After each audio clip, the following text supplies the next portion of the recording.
നമ്മുടെ സമൂഹം ഭയങ്കര മതാത്മകമായിക്കൊണ്ടിരിക്കുക. അത് സ്ത്രീകളാവുമ്പോൾ പറ്റുമെങ്കിൽ സെക്ഷൽ ഫേവർ വരെ നമുക്ക് ആവശ്യപ്പെടാം എന്നുള്ളൊരു ബോധം നിലനിൽക്കുന്ന ഒരിടാണത്. തമാശ എന്താന്ന് വെച്ചാൽ നീതി നടപ്പാക്കേണ്ട ഒരു ആരപക്ഷത്താണെന്നുള്ളത് തന്നെയാണ്. സിനിമയിലെ ചേച്ചി അങ്ങനെയൊക്കെ ഉണ്ടാവുന്നതാണ്. ഇപ്പോഴും നമ്മൾ ഡിസിപ്ലിൻ എന്ന് പറയുന്നത് ആൺകുട്ടികളും പെൺകുട്ടികളും കാണാതിരിക്കുക, മിണ്ടാതിരിക്കുക, ഇടകലരാതിരിക്കുക, പൊതുവെ സത്യം പറയാൻ തയ്യാറാവുന്നവർ ഒതുക്കി കളയുന്ന ഒരു ലോകമാണ്.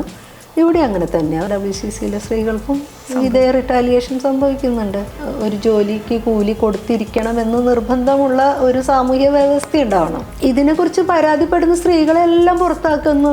എല്ലാതും അൾട്ടിമേറ്റ്ലി പണം ആണ് വലുത്, അധികാരമാണ് വലുത്. അതിനെല്ലാവരും അങ്ങോട്ടും ഇങ്ങോട്ടും വിട്ടുകൊടുത്തും ഗിവ് ആൻഡ് ടേക്ക് പ്രോസസ്സിൽ നിൽക്കുകയാണെന്നൊക്കെ അവർക്ക് നല്ല ഐഡിയ ഉണ്ടാകും. ഹലോ എവരിവൺ, ഇന്ന് നമ്മളോടൊപ്പമുള്ളത് നടിയും എഴുത്തുകാരിയും സാമൂഹിക പ്രവർത്തകയുമായ ജോളി ചിറയത്താണ്. നമസ്കാരം ചേച്ചി. Thank you.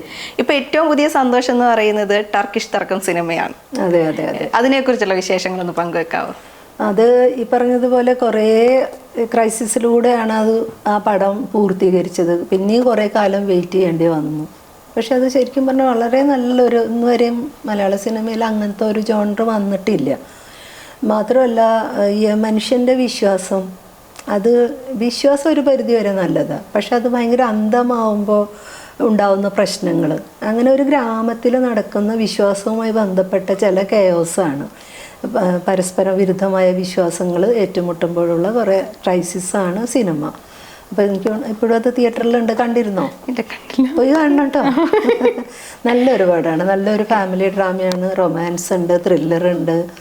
അപ്പോൾ ഇപ്പോഴും അത് ഓടിക്കൊണ്ടിരിക്കുന്നുണ്ട്. ഇത് പറഞ്ഞപ്പം തന്നെ ചോദിക്കട്ടെ, ഈ പുസ്തകത്തിലെ നിന്ന് കത്തുന്ന കടലുകൾക്കുള്ളിൽ അതിൻ്റെ ഒരു ചെറുപ്പ കാലഘട്ടത്തിൽ മതത്തിനെതിരെ അല്ലെങ്കിൽ മതത്തിലെ ചില വിവേചനങ്ങൾക്കെതിരെ ചോദ്യം ചെയ്തിട്ടുണ്ട്.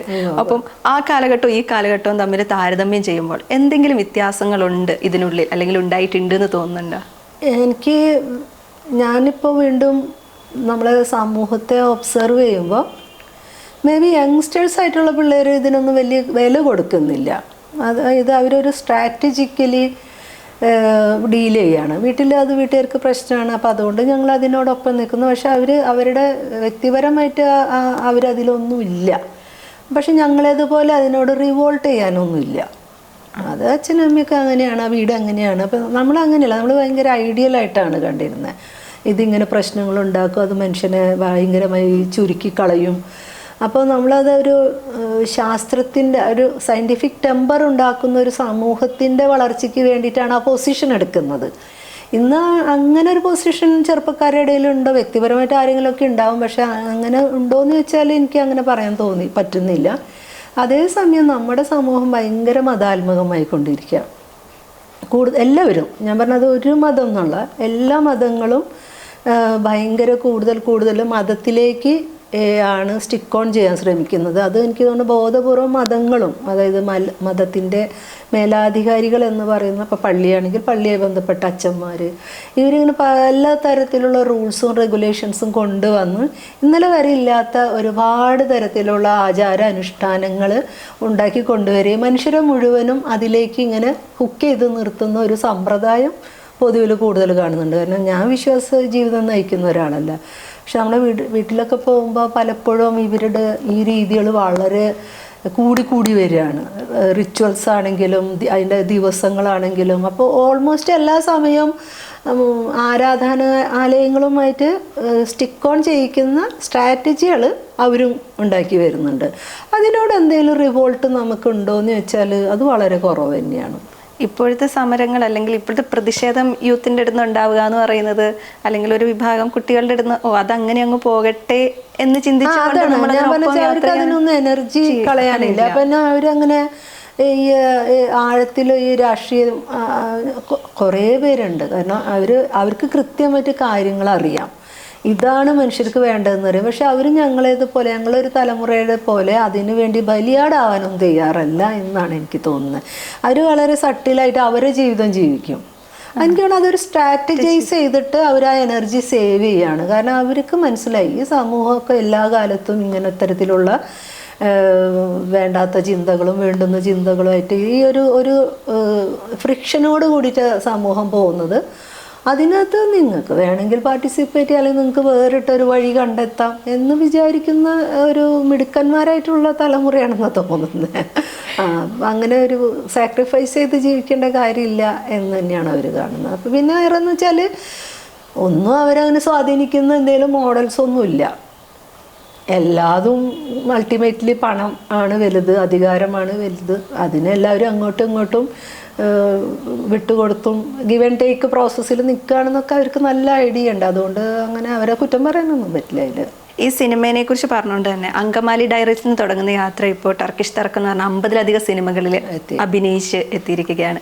അപ്പം ഒരു സ്ത്രീ എന്ന രീതിയിൽ ഈ ഒരു യാത്ര എളുപ്പമായിരുന്നോ? അതായത് സിനിമയിലെ യാത്രയാണോ? അതെ, സിനിമ ഈ 50 സിനിമകളിലൂടെ കടന്നു.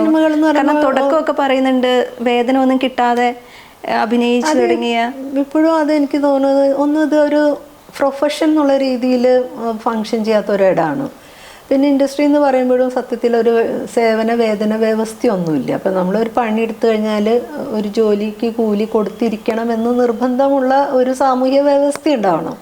അപ്പം അങ്ങനെ ഒരു ക്രമമില്ലാത്ത ഒരു സ്ഥലത്ത്, ഒട്ടുമേ വേണ്ടാത്ത ഒരു സ്ഥലത്ത് ഇത് പാഷൻ്റെ പുറത്ത് ആളുകൾ എത്തുന്നതാണ്. അപ്പം അതുകൊണ്ട് തന്നെ അവർ എങ്ങനെയും അഡ്ജസ്റ്റ് ചെയ്ത് നിന്നോളും. അത് സ്ത്രീകളാകുമ്പോൾ പറ്റുമെങ്കിൽ സെക്ഷൽ ഫേവർ വരെ നമുക്ക് ആവശ്യപ്പെടാം എന്നുള്ളൊരു ബോധം നിലനിൽക്കുന്ന ഒരിടാണത്. അപ്പോൾ അതുകൊണ്ട് തന്നെ നമുക്ക് നമ്മളുടെ മനസ്സിലുള്ള ഭയങ്കര ആധുനികമായിട്ടുള്ള ഒരു ബോധത്തിൽ നിന്നിട്ട് അവിടെ പണിയെടുത്ത് പോരുക എന്നുള്ളത് എളുപ്പമല്ല. പിന്നെ നമ്മളെപ്പോഴും നമ്മുടെ സ്റ്റാൻഡ് ക്ലിയർ ആക്കി നിൽക്കണം. അത് എനിക്ക് തോന്നുന്നു ഇത് എവിടെയാണ് അത് അങ്ങനെ അല്ലാത്തത്. അപ്പം നിങ്ങൾക്കൊരു ഗവൺമെൻറ് ജോലിയിൽ ഇരിക്കുമ്പോൾ തന്നെ നിങ്ങളുടെ പെർഫോമൻസ് നോക്കിയാൽ മാത്രം പോരല്ല. നിങ്ങൾ അവിടെ എക്സിസ്റ്റ് ചെയ്യണമെങ്കിൽ ചില കാര്യങ്ങളെ നിങ്ങൾ മാനേജ് ചെയ്യേണ്ടി വരും. കാരണം ഒരു പൊതുബോധത്തിൽ നിൽക്കുന്ന ഒരിടത്തിലാണല്ലോ അതൊക്കെ. അപ്പോൾ നിങ്ങളൊരു ടീച്ചർ ആകുമ്പോഴും നിങ്ങളെ വ്യക്തിഗതമായ ചിന്തേനെ അവിടെ നിങ്ങൾക്ക് അപ്ലൈ ചെയ്യാൻ പറ്റില്ല. അതുകൊണ്ടല്ലേ ചിലപ്പോൾ വളരെ സ്മാർട്ടായിട്ടുള്ള വ്യത്യസ്തയായ ഒരു ടീച്ചർക്കൊക്കെ ഭയങ്കര പ്രഷർ വരും. ഈ സ്കൂളിൻ്റെ കൾച്ചറിന് നല്ലതല്ല എന്ന് പറഞ്ഞിട്ട് അവരൊതുക്കും. ഇങ്ങനെ ഒറ്റയ്ക്കും തെറ്റയ്ക്കുള്ള ഒരുപാട് പ്രശ്നം എല്ലാ തൊഴിൽ മേഖലയിലും ഉണ്ട്.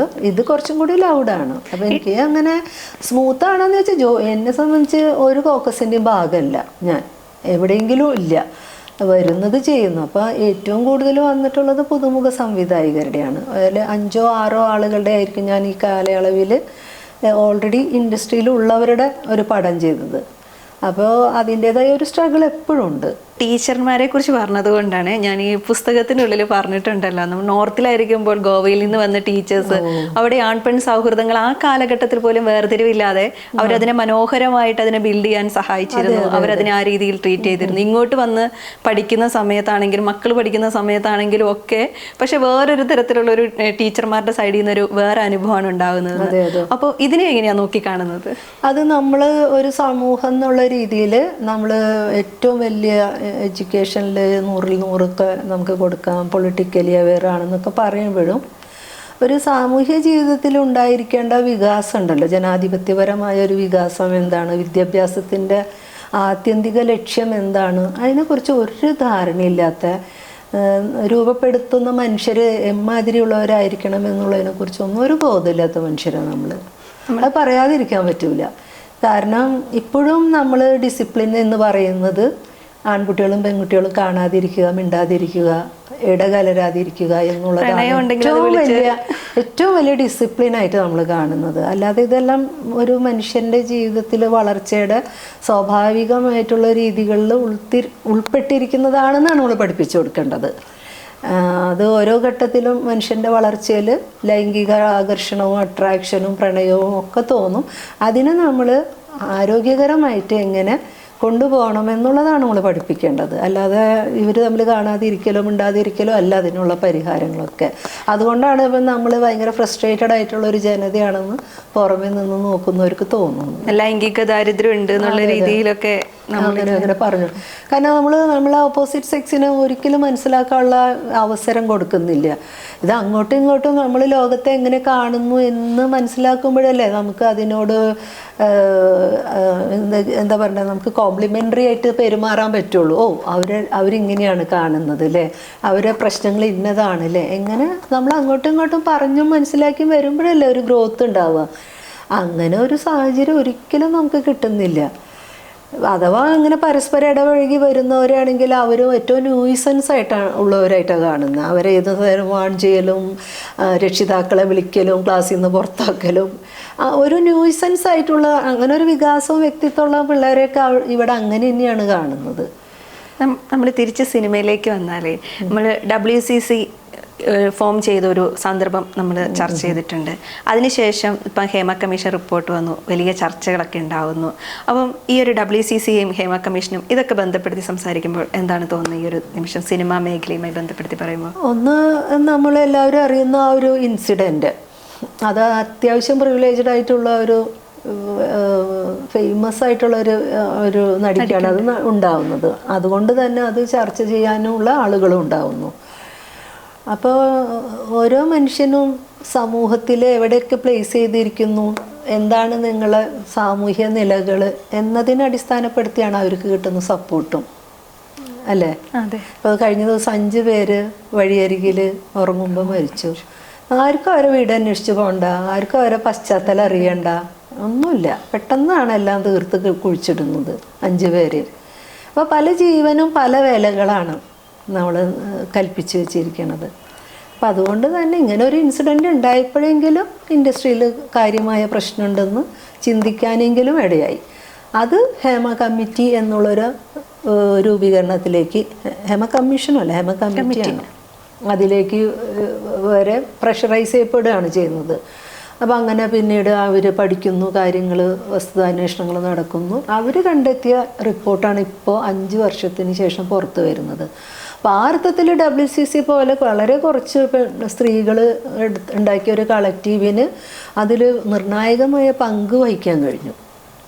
അവർ അവരുടെ സഹപ്രവർത്തകയ്ക്കൊപ്പം തന്നെ നിൽക്കുള്ളൂ എന്നൊരു പൊസിഷൻ എടുക്കുകയും അത് തുടർന്ന് എല്ലായിടത്തിലും, കോടതിയിലും ഗവൺമെൻറ്റിൻ്റെ അടുത്തും വനിതാ കമ്മീഷനിലും അങ്ങനെ എല്ലാ ഗവേണിംഗ് ബോഡിക്കകത്തും സിസ്റ്റത്തിനകത്ത് തന്നെ നിന്ന് ഫൈറ്റ് ചെയ്തിട്ടാണ് ഈ ഫൈൻഡിങ്സ് ഒക്കെ വരുന്നത്. പക്ഷെ എൻ്റെ ഒരു തമാശ എന്താണെന്ന് വെച്ചാൽ നീതി നടപ്പാക്കേണ്ടവർ ആരുടെ പക്ഷത്താണെന്നുള്ളത് തന്നെയാണ്. കാരണം നെയിം സേക്കിനെല്ലാം നടക്കുന്നുണ്ട്, അന്വേഷണം നടക്കുന്നുണ്ട്, SIT രൂപീകരിക്കുന്നുണ്ട്. പക്ഷെ പറ്റുന്നത് എന്താണെന്ന് വെച്ചാൽ ഇത് ഉന്നയിച്ച ആളുകളെ പൊതുവെ സത്യം പറയാൻ തയ്യാറാവുന്നവർ ഒതുക്കി കളയുന്നൊരു ലോകമാണ്. ഇവിടെ അങ്ങനെ തന്നെയാണ്. നല്ല രീതിയിൽ റിട്ടാലിയേഷൻ ഉണ്ട്. അപ്പം പലർക്കും പണ്ടേ തന്നെ ഈ പ്രശ്നങ്ങൾ ഉന്നയിക്കുന്നവരെ ഒതുക്കുന്ന ഒരു രീതി, കൂവി തോൽപ്പിക്കുന്ന. ഇപ്പം അത് കുറച്ചും കൂടി കൂടാനുള്ള സാധ്യതയുള്ളൂ. അപ്പോൾ ഞങ്ങളെയൊക്കെ എന്നെ 2 വർക്കിൽ നിന്ന് ഫിക്സ് ചെയ്ത വർക്കിൽ നിന്നൊക്കെ ഒഴിവാക്കി. അപ്പോൾ എന്താ കാര്യം എന്ന് ചോദിച്ചപ്പോൾ സിനിമയല്ലേ ചേച്ചി അങ്ങനെയൊക്കെ ഉണ്ടാവുന്നതാണ്. അപ്പോൾ അങ്ങനെ ആരോടും ഒരു ഉത്തരവാദിത്വമോ ധാർമ്മികമായിട്ടുള്ള ഒന്നുമേ വേണ്ടാത്ത, ഒരു നൈതികതയും ഇല്ലാത്ത ഒരു ഇടമാണ് സിനിമ എന്നവർ നമ്മളോട് ഒരു സംശയവുമില്ലാതെ പറഞ്ഞുകൊണ്ടിരിക്കുക. പക്ഷെ ചർച്ച ചെയ്യുന്നതൊക്കെ വലിയ വലിയ വിഷയങ്ങളുമാണല്ലോ ഇത് സിനിമകളിലൂടെ. അപ്പം അത് നമ്മൾ വരുത്തേണ്ട മാറ്റത്തെക്കുറിച്ച് പറയും, നമ്മൾ ഉണ്ടാക്കുന്ന നടപടിക്രമങ്ങളെ കുറിച്ച് പറയും. പക്ഷെ പൊതുവെ ഇതിനെക്കുറിച്ച് പരാതിപ്പെടുന്ന സ്ത്രീകളെല്ലാം പുറത്താക്കുന്നു. ഇപ്പോൾ ഈ അടുത്ത് വാർത്ത വായിച്ചു, FKയിൽ തന്നെയുള്ള 2 ഹെയർ സ്റ്റൈലിസ്റ്റുകൾ അവർ ഉന്നയിച്ച പരാതി അത് അഡ്രസ്സ് ചെയ്യുന്നതിന് പകരം അവരെ പുറത്താക്കാനുള്ള തീരുമാനമാണ് ഉണ്ടായതെന്നും അതിനെതിരെ ആ കുട്ടികൾ കോടതി വരെ എത്തി എന്നുള്ളതൊക്കെ അറിയുന്നത്. അപ്പോൾ ഒരു ഭാഗത്ത് ഹെൽപ്പ് ലൈൻ വെക്കുന്നുണ്ട്, സ്ത്രീകൾക്ക് കൂടുതൽ പരിരക്ഷ ഉറപ്പാക്കുന്ന കുറേ നടപടിക്രമങ്ങളെ അവർ അനൗൺസ് ചെയ്യുന്നുണ്ട്. പക്ഷേ ഈ പരാതി ഉന്നയിക്കുന്നവർ എങ്ങനെയാണ് അൾട്ടിമേറ്റ്ലി ആ സ്പേസിൽ നിന്ന് പുറത്തായി പോകുന്നത് എന്നുള്ളതാണ് എൻ്റെ ഒരു ചിന്ത. അപ്പോൾ ഇതൊക്കെ തന്നെ ഞങ്ങൾക്ക് സംഭവിക്കുന്നുണ്ട്. WCCയിലെ സ്ത്രീകൾക്കും ഇതേ റിട്ടാലിയേഷൻ സംഭവിക്കുന്നുണ്ട്. എന്നാണല്ലോ ഇപ്പോൾ നമ്മളെ സിനിമയിൽ നിന്ന് പുറത്താക്കും. അതിനുശേഷം ഒരു എൻക്വയറി പോലും ഉണ്ടായിട്ടില്ല സിനിമയിലേക്ക്. ഞാനിപ്പോഴും ഷോർട്ട് ഫിലിമൊക്കെ തന്നെയാണ് ചെയ്യുന്നത്. ഈ ബുക്കിൽ പറഞ്ഞു വെച്ചിട്ടുണ്ടല്ലോ, ഉയർന്ന ജാതിയിലുള്ളവർക്കാണ് ഉയർന്ന ജോലിയിലേക്ക് എത്തിപ്പെടാൻ പറ്റുക എന്നുള്ളൊരു സാധനം, ഒരു സ്റ്റേറ്റ്മെൻറ്റ്. അപ്പം നമ്മുടെ ലീല സന്തോഷ് ഉണ്ട്, ആദിവാസി വിഭാഗത്തിൽ നിന്നുള്ള കരിന്തണ്ടനുമായി ബന്ധപ്പെട്ട ഒരു സിനിമ ചെയ്യുമെന്ന് പ്രഖ്യാപിച്ചിട്ട് വർഷങ്ങളായി. അതിനെക്കുറിച്ച് ഇപ്പോൾ ഒരറിവും നമുക്കൊന്നുമില്ല. അപ്പം ഈ ഒരു ജാതിയുടെ പ്രശ്നം കൊണ്ട് ആയിരിക്കുമോ ഇവർ ഇതുവരെയും ഒരു സിനിമ ചെയ്ത് മുഖ്യധാരയിലേക്ക് എന്ന് പറയുന്നത് വലിയൊരു യാഥാർത്ഥ്യമാണ്. അതുകൊണ്ട് തന്നെയാണ് ജാതിയിൽ പ്രിവിലേജ് ഉള്ളവരൊക്കെ തന്നെ. ഇപ്പം നമ്മളെ കണക്കുകളെടുത്ത് നോക്കിക്കഴിഞ്ഞാൽ ഏറ്റവും കൂടുതൽ സവർണരായ മനുഷ്യരാണ് ഏറ്റവും കീ പൊസിഷനിൽ ഇരിക്കുന്നതും. അവരുടെ ഇനിയിപ്പോൾ അതുകൂടാതെ തന്നെ 10% സവർണ സംവരണം കൂടെ കൊടുത്തതിന് ശേഷം ഏറ്റവും കൂടുതൽ കണക്കുകൾ നോക്കുമ്പോൾ അപ്പം നമ്മൾ മനസ്സിലാക്കേണ്ടത് സംവരണം എന്ന് പറയുന്നത് പട്ടിണി മാറ്റാനോ അല്ലെങ്കിൽ സാമ്പത്തിക സഹായം കൊടുക്കാനായിരുന്നില്ല, മറിച്ച് സാമൂഹിക നീതിയിലേക്ക് എത്തിക്കുക എന്നുള്ളതാണ്. ഒരു അനീതി നടന്നിട്ടുണ്ട് ഒരു വിഭാഗം മനുഷ്യരുടെ മേൽ ജാതിയുടെ പുറത്ത്. അപ്പം അങ്ങനെയുള്ളൊരു ചാതുർവർണ്ണ വ്യവസ്ഥയ്ക്കകത്ത് എല്ലാതരം സോഷ്യൽ ക്യാപിറ്റലിൽ നിന്ന് പുറത്തു പോയ മനുഷ്യരെ മുന്നിലേക്ക് കൊണ്ടുവരാനാണ് നമ്മൾ ഈ സംവരണം വെച്ചത്. അല്ലാണ്ട് അവർക്ക് കേൾക്കുന്ന ഔദാര്യമൊന്നുമല്ല അത്. അവരിൽ നിന്ന് കവർന്നെടുത്തത് കുറേശ്ശെ തിരിച്ചു കൊടുക്കുന്ന ഒരു പ്രോസസ്സാണത്. അതിനങ്ങനെ മനസ്സിലാക്കാതെ ഇന്നും ഇവർക്കൊക്കെ പിന്നെ ഔദാര്യം ചെയ്യുന്നു എന്നുള്ള മട്ടിലാണ് കാണുന്നത്. പക്ഷേ ശരിക്കും പറഞ്ഞാൽ അതിൻ്റെ ഗുണഭോക്താക്കളാവാനും അങ്ങനെ ഒരു സാമൂഹ്യ നീതിയിലേക്ക് എത്താനും ഇന്നും കഴിഞ്ഞിട്ടില്ല. അതുകൊണ്ടും കൂടിയാണ് ആ വിഭാഗത്തിൽ നിന്നുള്ള മനുഷ്യർക്ക് ഈ മുഖ്യധാരയുടെ ഭാഗമാവാൻ പറ്റാത്തത്. എനിക്ക് തോന്നുന്നു ഒരു പക്ഷേ ലീല സന്തോഷിനെ പോലത്തെ ഒരു ആൾ ഇവിടെ അല്ലായിരുന്നെങ്കിൽ ചിലപ്പോൾ ഒരു സിനിമയൊക്കെ സംഭവിച്ചേനെ. അത് തമിഴ്നാട്ടിലായിരുന്നെങ്കിൽ ഈവൻ മഹാരാഷ്ട്രയിലായിരുന്നെങ്കിലൊക്കെ ഒരു സിനിമ സംഭവിച്ചേനെ. ഇവിടെ ആയതുകൊണ്ട് തന്നെയാണ്. കാരണം അത്രമാത്രം നമ്മൾ ജാതിയെ ഒളിച്ചു കടത്തി പിന്തള്ളിയും ഒക്കെ കളിക്കുന്ന ആളുകളാണ്. എം കുഞ്ഞാമന്റെ പുസ്തകത്തിൽ എതിരിൽ പറയുന്നുണ്ട് അത്രയും ഉന്നതിയിൽ പഠിച്ചെത്തിയിട്ട് പോലും അദ്ദേഹത്തിന് അയാൾ അർഹിക്കുന്ന പൊസിഷനൊന്നും കൊടുത്തിരുന്നില്ല. അപ്പോൾ അത് വളരെ ഭംഗിയായിട്ട് ജാതിയെ ഒളിച്ചു കടത്താനൊക്കെ കഴിവുള്ള മിടുക്കരായിട്ടുള്ള മനുഷ്യരാണ് നമ്മൾ. നമ്മുടെ ഉള്ളിൽ അത് വീണ്ടും ഇതുണ്ട്. ഞാൻ പറഞ്ഞു വെച്ചാൽ ഇപ്പോഴും നമ്മുടെ നാട്ടിൽ ജാതിയിലൊന്നും ഇല്ല. നമ്മളെ നാട്ടിൽ എന്തൊക്കെ കേൾവിയാണെന്ന് പറയുമ്പോൾ ഏറ്റവും കൂടുതൽ മാട്രിമോണിയലിന് പരസ്യമുള്ള ഒരു സ്ഥലം കൂടെ ഇതാണ്. ചാവറ മാട്രിമോണി, നായർ മാട്രിമോണി, ഈഴവ, മുസ്ലിം, ക്രിസ്ത്യൻ എന്നൊക്കെ പറഞ്ഞ പല രീതിയിൽ. അപ്പോൾ ഇതെവിടെ നിന്നാണ് വരുന്നത്? ഏത് ബോധത്തിൽ നിന്ന് ഇത് വരുന്നത്? അപ്പോൾ നിങ്ങൾ ഇതിനെ മറികടന്നവരാണെങ്കിൽ എങ്ങനെയാണ് ഈ മാട്രിമോണികളൊക്കെ ഇവിടെ നിൽക്കുക? ജാതി ഉണ്ടെന്ന് മാത്രമല്ല, അതിനെ ഊട്ടിയുറപ്പിക്കാനുള്ള എല്ലാ സ്ട്രാറ്റജിയും നമ്മൾ കൊണ്ടു നടക്കുന്നുണ്ട്. അതുകൊണ്ടാണല്ലോ പിള്ളേരെയൊന്നും അവരിഷ്ടത്തിന് കല്യാണം കഴിക്കാൻ സമ്മതിക്കാത്തത്. നമ്മുടെ വിവാഹങ്ങൾ എന്ന് പറയുന്നത് തന്നെ ജാതിനെയും മതത്തിനെയും ഉറപ്പിച്ചെടുക്കാൻ വേണ്ടിയിട്ടാണ്. അല്ലെങ്കിൽ മുതിർന്ന 2 മനുഷ്യർ അവരിപ്പോൾ ജോലി തേടി അവരവരെ കണ്ടെത്തിയാൽ പോരെ. അതിനകത്ത് നമുക്ക് ദുഃഖം വരേണ്ട കാര്യമൊന്നുമില്ലല്ലോ. അവർക്ക് സന്തോഷമുള്ള ഒരു കാര്യം നടക്കുമ്പോൾ നമ്മൾ അതിന് സപ്പോർട്ട് ചെയ്താൽ പോരെ. പിന്നെ ഇവരെ വേദന മുഴുവൻ എവിടെയാണ്? അന്യജാതിന്ന് കെട്ടി അല്ലെങ്കിൽ അവരെ സാമ്പത്തിക താല്പര്യങ്ങൾക്ക് ഒത്തുള്ള ഒരാളല്ല എന്നുള്ളതൊക്കെ തന്നെയാണ് അവരുടെ വേദനകൾ. അപ്പോൾ ഈ തരത്തിലുള്ള എല്ലാതരം വംശീയബോധവും എല്ലാതരം ഗോത്രബോധവും ഒക്കെ ഉള്ള മനുഷ്യരാണ് നമ്മൾ. അതിനൊന്നും ഒരു തരി മാറിയിട്ടില്ല. നമ്മൾ തിരിച്ച് പുസ്തകത്തിലേക്ക് വരികയാണെങ്കിൽ നിന്ന് കത്തുന്ന കടൽ പോലെ ഞാനുണ്ട്, അതിൻ്റെ ചൂടും വേവുമുണ്ട്, ആഴമുണ്ട് എന്നിങ്ങനെ ആമുഖത്തിൽ പറഞ്ഞു വെച്ചിട്ടുണ്ട്. ആ പുസ്തകം വായിച്ചു കഴിയുമ്പോൾ ഉണ്ടാവുന്ന ഒരു പെയിൻ ഉണ്ട് വായനക്കാരന്. അപ്പം ആളുകൾ ഈ വായിച്ചിട്ടുള്ള ആളുകൾ ആരെങ്കിലും ഈ പുസ്തകത്തെക്കുറിച്ച് വിളിച്ച് സംസാരിക്കുകയൊക്കെ ചെയ്തിരുന്നോ? പിന്നെ ഒരുപാട് പേര് ഇപ്പോഴും ഈ അടുത്ത ദിവസങ്ങളിൽ പോലും ആരെങ്കിലുമൊക്കെ ആഴ്ചയിൽ ഒരു ദിവസമെങ്കിലും ഇന്നും 4th എഡിഷനായി. ഇത് ഗൂസ്ബറി ബുക്സ് ആൻഡ് പബ്ലിക്കേഷനാണ് ഇത് പുറത്തിറക്കിയത്.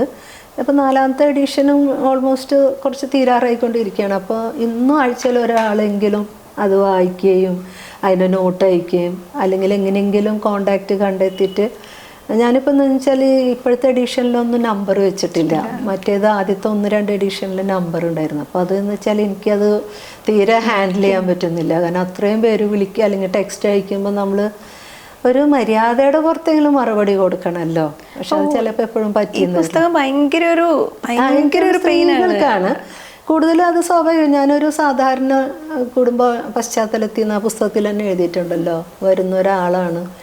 മാത്രമല്ല ഒരുപാട് സ്ട്രഗിൾ ചെയ്യുന്ന സ്ത്രീകളെയും പുരുഷന്മാരെയും ഞാനങ്ങനെ എപ്പോഴും കൃത്യമായിട്ട് പുരുഷൻ ശത്രുപക്ഷത്താണ് എന്ന് ഞാൻ കാണുന്ന ഒരാളെ അല്ല.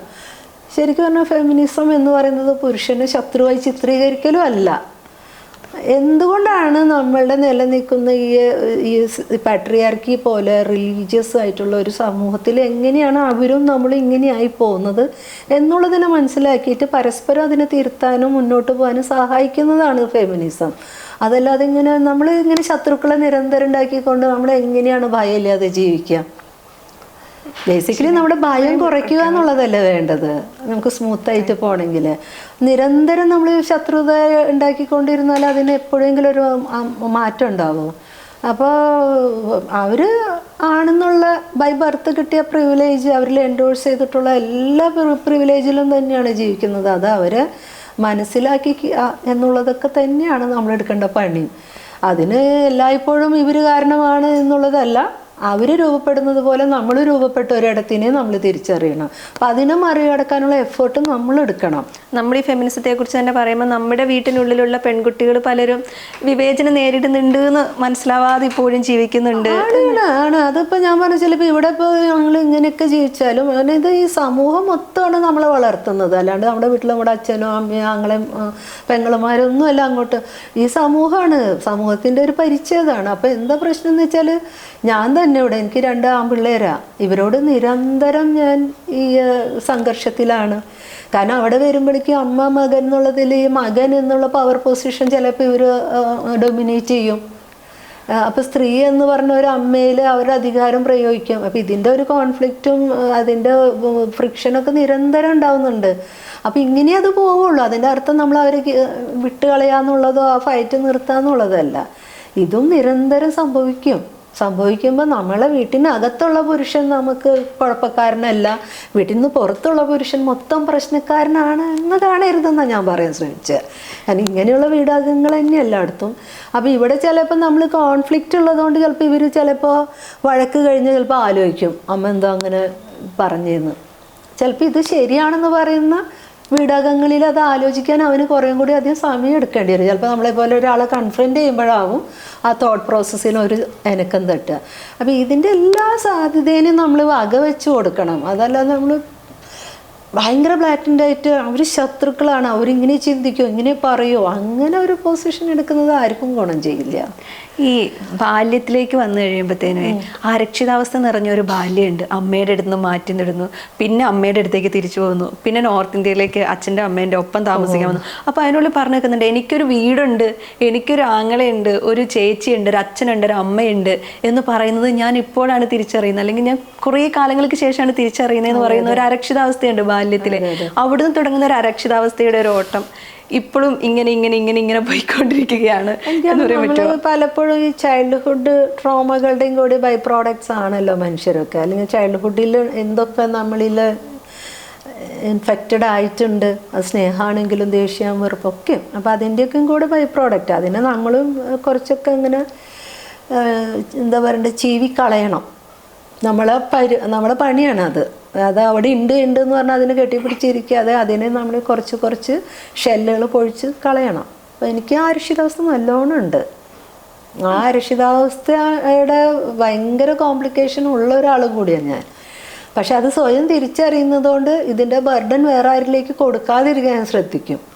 എൻ്റെ ആവശ്യം എന്താണ്, എനിക്ക് എന്തുകൊണ്ടാണ് അതങ്ങനെ പറ്റാത്തതെന്നൊക്കെ എനിക്ക് നല്ല ബോധ്യമുള്ളതുകൊണ്ട് ചിലപ്പോൾ അത് പെയിൻഫുള്ളാണ്, അത്ര സുഖമൊന്നുമല്ല പറയണത്ര. ഞാൻ അങ്ങനെയുള്ള ഒരാളാണ്. കാരണം ഞാൻ ഭയങ്കരമായിട്ട് മനുഷ്യരിൽ കണക്റ്റഡായിട്ട് ജീവിക്കാൻ ഇഷ്ടപ്പെടുന്നു. എനിക്ക് ഒരു കുടുംബം വേണം, മക്കൾ വേണം, അങ്ങനെ ജീവിക്കാൻ ഇഷ്ടപ്പെട്ട ഒരാളാണ്. അല്ലാതെ എനിക്ക് ഈ ആളുകൾ ഗ്ലോറിഫൈ ചെയ്യുന്ന സോളിറ്റ്യൂഡ് എപ്പോഴും വേണ്ട. എനിക്ക് ആഗ്രഹിക്കുമ്പോൾ എൻ്റെ സോളിറ്റ്യൂഡ് മതി, എൻ്റെ മീ ടൈം മതി. അതർവൈസ് എനിക്ക് എൻ്റെ ഏറ്റവും ഇഷ്ടപ്പെട്ട മനുഷ്യരോടൊപ്പം ഇരിക്കാനും സ്പെൻഡ് ചെയ്യാനും ആഗ്രഹിക്കുന്ന ഒരാളാണ്. അപ്പം അങ്ങനെ അല്ലാത്ത ഒരാൾക്ക് സോളിറ്റ്യൂഡ് പെയിൻഫുള്ളല്ലേ. അപ്പോൾ അതൊക്കെ ഇങ്ങനെ മോട്ടിവേഷണൽ സ്പീക്സൊക്കെ കൊടുക്കാനേ പറ്റുമോ നമുക്ക്. നിങ്ങളിൽ നിറഞ്ഞ് ജീവിക്കണം. നമുക്ക് ഡ്രെയിൻ ഔട്ടാവും ഇമോഷണലി. മനുഷ്യർ ഡ്രെയിൻ ഔട്ടാകുമ്പോൾ ഇമോഷണലി അത് ഫില്ല് ചെയ്യപ്പെടേണ്ടതും മനുഷ്യരിൽ നിന്നാണ്. പെറ്റൊക്കെ വെച്ച് കുറച്ച് തെറാപ്പി പോലെ പോകാനേ പറ്റും, പൂച്ചേനെയും പട്ടീനെയൊക്കെ വളർത്തിയിട്ട്. പൂച്ചപ്പട്ടി അങ്ങനെ എന്തെങ്കിലും തെറാപ്പി ആയിട്ടൊന്നുമല്ല. കാരണം എനിക്ക് ഇതുപോലെ കുട്ടിക്കാലത്ത് നമുക്ക് പട്ടി പൂച്ച ആട് മാടും ഒക്കെ ഉള്ളൊരു സാഹചര്യത്തിൽ നിന്ന് വന്നതുകൊണ്ട് എനിക്ക് ഇതിലൊക്കെ ഇഷ്ടമാണ്. അപ്പോൾ ആ സമയത്ത് ഇവിടെ ഒരു പൂച്ചക്കുട്ടി ഉണ്ടായിരുന്നു, ഇപ്പോഴും ഉണ്ട്. അവളിപ്പോൾ പുറത്ത് വരിക. എൻ്റെ ജീവിതത്തിൽ ഇപ്പോൾ ഒരു 8 വർഷമായിട്ട് അവരെപ്പോഴും ഉണ്ട്, പെറ്റെന്നുള്ള രീതിയിൽ തന്നെ. അപ്പോൾ അതൊക്കെ മേ ബി ഞാൻ പറഞ്ഞാൽ നമുക്ക് മനുഷ്യർക്ക് മാത്രമേ പർപ്പസ് വേണം. ഞാൻ എന്തിനാ ഇപ്പം വല്ലേക്കണം, അങ്ങനെ എല്ലാത്തിനും നമ്മൾ പർപ്പസ് ഇല്ലെങ്കിൽ നമുക്ക് ഭയങ്കര ബോറടിക്കാതിരിക്കാൻ പറ്റുന്നില്ല. അപ്പോൾ മൃഗങ്ങളൊക്കെ ഭക്ഷണം കഴിച്ചു, എത്ര നേരം അവരിങ്ങനെ കാമൻ കയറ്റിയിരിക്കുന്നത്. നമ്മൾ റെസ്റ്റ്ലെസ് ക്രീച്ചേഴ്സ് അല്ലേ. അപ്പോൾ ഇങ്ങനെയുള്ളൊരു മനുഷ്യരായതിൻ്റെയും കൂടെ ബുദ്ധിമുട്ടാണത്. അപ്പോൾ ഈ ലോകം നമ്മളോട് അങ്ങനെ ഭയങ്കര ഈ ഇൻസ്റ്റൻറ്റ് ഗ്രാറ്റിഫിക്കേഷനിൽ ജീവിക്കുന്ന ഒരു ലോകത്ത് നമുക്ക് സ്റ്റിൽനെസ് കിട്ടുക എന്ന് പറയുന്നത് അത്ര എളുപ്പമല്ല. നിങ്ങൾക്കത് നേടിയെടുക്കാൻ പറ്റിയാൽ ഗ്രേറ്റ്. പക്ഷെ അത് നമ്മൾ ഒറ്റയ്ക്ക് ജീവിക്കാൻ ഇഷ്ടപ്പെടാതെ ഒറ്റയ്ക്ക് ആയി പോകുന്ന മനുഷ്യനോട് നിങ്ങൾ മോട്ടിവേഷണൽ സ്പീക്കേഴ്സ് ചെയ്യുന്ന ഒരു ആത്മഹത്യാപരമായ പരിപാടി ചെയ്യരുതെന്നാണ് ഞാൻ പറയുന്നത്. ചിലപ്പോൾ അയാൾക്ക് ആ സമയത്ത് കേട്ടാൽ മതിയാവും ആരെങ്കിലും, അല്ലെങ്കിൽ വെറുതെ ഒരു ചായ കുടിക്കാൻ വന്ന് വിളിച്ചാൽ മതിയാവും. അപ്പം ഇങ്ങനെ ആ വോയിഡ്സിനെ ഫില്ല് ചെയ്യാനാണ് മനുഷ്യർ. അല്ലാണ്ട് മനുഷ്യർ വോയിഡിനെ എൻജോയ് ചെയ്യണം എന്നൊക്കെ ഒരു തരം വയലൻസ് ആയിട്ടാണ് എനിക്ക് തോന്നുന്നത്. കാരണം അത് അവർ ശരിക്കും ആ വോയിഡിൻ്റെ പെയിൻ അറിയാത്തതുകൊണ്ടാണ് ഒരു മനുഷ്യനോട് അത് പറയാൻ നിൽക്കണേ തോന്നുന്നത്. ഞാനൊന്നും എൻ്റെ അമ്മമ്മയോടൊന്നും ഒരിക്കലും അങ്ങനെ 101 വയസ്സ് വരെ ജീവിച്ച ഒരു സ്ത്രീയാണ് അവർ. വളരെ ചെറുതിലെ വിധവയായതാണ് അവർ. അതായത് എൻ്റെ അപ്പച്ചന് 4 വയസ്സുള്ളപ്പോൾ. അപ്പോൾ അവരോടൊക്കെ ഞാൻ ഒരിക്കലും എനിക്കത് ആലോചിക്കാൻ വയ്യ. അവർക്ക് കണ്ണിന് കാഴ്ച കുറഞ്ഞു, അവർക്ക് അവരെ മൊബിലിറ്റിയൊക്കെ നിങ്ങളെ വോയിഡിനെ എൻജോയ് ചെയ്യണം എന്നൊക്കെ അവരെ പോലുള്ള ഒരാളോട്. അപ്പോൾ ഇതുമാതിരി നമ്മൾ വേറെ രീതിയിൽ കൈയും കാലമൊക്കെ ഉണ്ടെങ്കിലും ചിലപ്പോൾ നമ്മൾ ഭയങ്കര ഡിസേബിൾഡ് ആയിരിക്കും. മനസ്സിലായോ? അപ്പോൾ അത് അവർക്ക് ചിലപ്പോൾ കൈയും കാലില്ല എൻ്റെ നടന്നുകൂടെ എന്നൊക്കെ ചോദിക്കുന്നതൊക്കെ ഒരു വയലൻസാണ്. ചിലപ്പോൾ അവർക്ക് ഒരു സഹായം വേണം ഒന്ന് അവിടെ നിന്ന് ഇരിക്കുന്നിടത്തു നിന്ന് എനിക്കാൻ. അപ്പോൾ അതിനുള്ള ഒരു പരിഗണനാപൂർവ്വമുള്ള ഒരു മാനസികാവസ്ഥ ഇല്ലാത്തവർ അവരോട് ഇൻട്രാക്ട് ചെയ്യാതിരിക്കുക, മിനിമം അവരെ ഒഴിവാക്കുക. അത്ര ആളുകളെ അതാണ് ചെയ്യേണ്ടത്. അവരോട് ചെയ്യുന്ന ഒരു കാര്യം. നിങ്ങൾക്കെല്ലാം ഇങ്ങനെ ഭയങ്കര ജാം ചെയ്യാൻ പറ്റുന്നവരും തുള്ളിച്ചാടി നിൽക്കുന്ന മനുഷ്യരുടെ സാന്നിധ്യമാണ് നിങ്ങൾക്ക് കംഫർട്ട് തരുള്ളൂ. എന്തെങ്കിലും ഫ്രജൈലായിട്ടുള്ള വൾണറബിൾ ആയിട്ടുള്ള ഒരാളെ നിങ്ങൾക്ക് ഹാൻഡിൽ ചെയ്യാൻ പറ്റില്ലെങ്കിൽ നിങ്ങളത് ചെയ്യാതിരിക്കുക. അവരെ മറിച്ച് കൂടുതൽ സ്ട്രെസ്സിലാക്കാതിരിക്കുക. നിങ്ങൾ അവരെ ഒഴിവാക്കിയിട്ട് നിങ്ങൾക്ക് വേണ്ടുന്ന കൂട്ടങ്ങളൊക്കെ കണ്ടെത്തി പോവുക. അല്ലാതെ ഇവരോട് ഉപദേശിച്ച് അവരെ ഡിപ്രഷനെയോ അവരുടെ ഏകാന്തതേനെയോ ഭയങ്കര ഒരു മോശം സിറ്റുവേഷനിൽ എത്തിക്കരുത്. അപ്പം ഞാൻ അങ്ങനെയൊക്കെ മനസ്സിലാക്കുന്നതുകൊണ്ടായിരിക്കും ഞാൻ പോകുന്നത്. സംഗതി ഈ അരക്ഷിതാവസ്ഥ എനിക്കാണ് എല്ലാ മനുഷ്യർക്കും ഉണ്ട്. അതിപ്പോൾ അങ്ങനെ ജീവിച്ചതുകൊണ്ടെന്നുള്ളതല്ല. മനുഷ്യൻ ബേസിക്കലി ഭയങ്കര ഇൻസെക്യൂരിറ്റി ഉള്ളവരാണ്. ആകെ കാട്ടിൽ നിന്ന് ഇറങ്ങി നമ്മളല്ലേ ഇതെല്ലാം വെട്ടിപ്പിടിച്ചതൊക്കെ ഉണ്ടാക്കിയത്. നമുക്ക് പറ്റുന്ന പരിപാടിയല്ലല്ലോ ചെയ്തു വെച്ചത്. യൂണിവേഴ്സിറ്റിയും ഹോസ്പിറ്റലും കുടുംബവും കുട്ടിയൊക്കെ ആയിട്ട് ഇങ്ങനെ നമ്മൾ ജീവി എന്നുള്ള രീതിയിൽ നമ്മുടെ ധർമ്മം ഇതായിരുന്നില്ല. കോപ്പികളുണ്ടാക്കി അങ്ങ് ജീവിച്ച് പോയില്ലായിരുന്നു. പക്ഷെ അതിനെ മുഴുവൻ നമ്മൾ അട്ടിമറിച്ച് കഴിഞ്ഞു. അപ്പോൾ ഇനി ഇതിന് നമ്മളൊരു ബാലൻസ് കണ്ടെത്താനുള്ള പരിപാടി തന്നെ ഇനി നോക്കാൻ പറ്റുള്ളൂ. നമുക്കിനിയിപ്പോൾ വെറുതെ എവിടെന്നെങ്കിലും കിട്ടിയ ഒരു എലീനെ പിടിച്ച് തിന്ന് ഇങ്ങനെ മാനം നോക്കിയിരിക്കാൻ പറ്റൂല. പറ്റുമോ? ഇനി പറ്റുന്നില്ല. അതാണ് എന്തൊക്കെ കാര്യമാണ്. ഇനി അടുത്ത ആഴ്ച ഇറങ്ങാൻ പോകുന്ന സിനിമ, ആരൊക്കെ സിനിമ ഉണ്ടാക്കുന്നത്, ഇങ്ങനെ എന്തെല്ലാം ടെൻഷൻസാണ്. ഇപ്പോൾ നമ്മളെ വിളിക്കുമോ ആരെങ്കിലും, ജോലി, അങ്ങനെ എല്ലാത്തിലും സ്ട്രെസ്സല്ല. അപ്പം നിങ്ങൾ ജോലി ചെയ്യുമ്പോൾ ഈ ചിരിയൊന്നും അല്ലല്ലോ. നിങ്ങൾക്ക് ഓരോ അസൈൻമെൻറ്റും കഴിഞ്ഞ് എത്തുന്നതും അതിനകത്ത് വേറെ പ്രശ്നം ഉണ്ടാവും. അപ്പം ഇങ്ങനെ പ്രശ്നത്തിലാണ് മനുഷ്യൻ.